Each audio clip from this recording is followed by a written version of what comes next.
Hello, welcome to the second video in this series on just kind of comparing and contrasting theistic a theistic viewpoint of science and the universe with the atheistic perspective or viewpoint. So the second topic is the anthropic principle. The anthropic principle is the observation that it is exceedingly improbable that the universe as we know it should exist. There are literally hundreds, actually thousands of cosmological constants and other features of the universe that have to be at very precise values in order for there to be a universe that is capable of supporting intelligent life. Things like the strength of gravity, the amount of dark versus light matter, the ratio of matter versus antimatter in the universe, the value of the strong and weak nuclear forces, the properties of electronegativity, and thousands of other examples all have to be at very precise values with very little tolerance. Otherwise, the universe wouldn't even exist. And if it did exist, it wouldn't be capable of supporting any sort of life as we know it.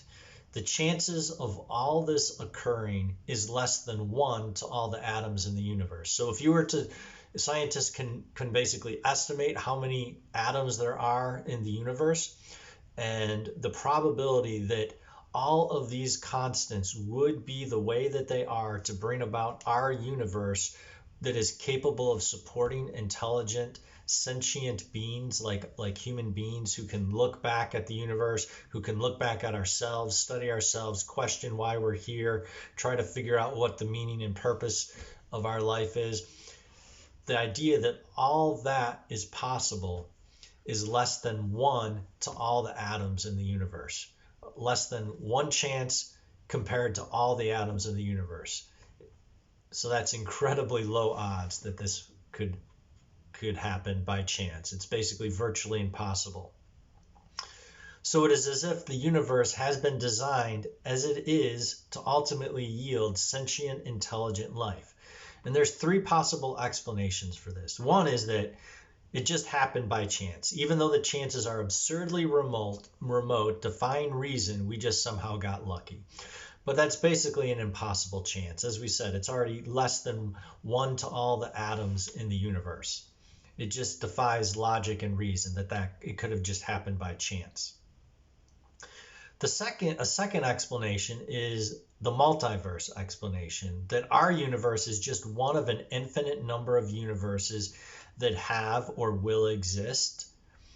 The implications of this are absurd, however, when you realize that every possible universe that could exist has existed, and each one has infinite replicates. There's no known scientific way to test this idea, and it doesn't even eliminate the possibility of a supreme being. It just kicks the can further down the road. So instead of having a God that created just this universe, you could just have a God who created the entire collection of multiverses as well. It seems to me to take more faith to believe in this than it does to believe in God. And then the third explanation is that there is a supreme being. There is a love and logic behind the universe.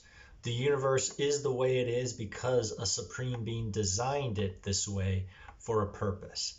I find the third explanation to be the most convincing and, ironically, to require the least amount of faith to accept than the other 2. The first 2, I think, require a whole lot more faith and a leap of being able to go beyond logic and reason than accepting the anthropic principle.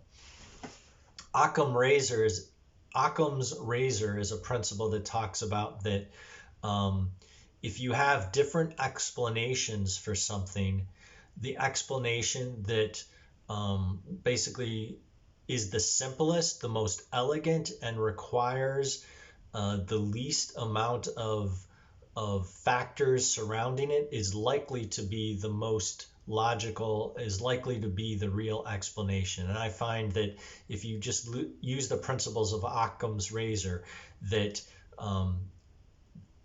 when looking at the anthropic principle, that that theism, the idea that there's a creator behind the universe, that the universe was designed by a creator, takes a lot less constraints and is much more logical, elegant, and simple than that this just happened by chance, or that there's these infinite number of universes.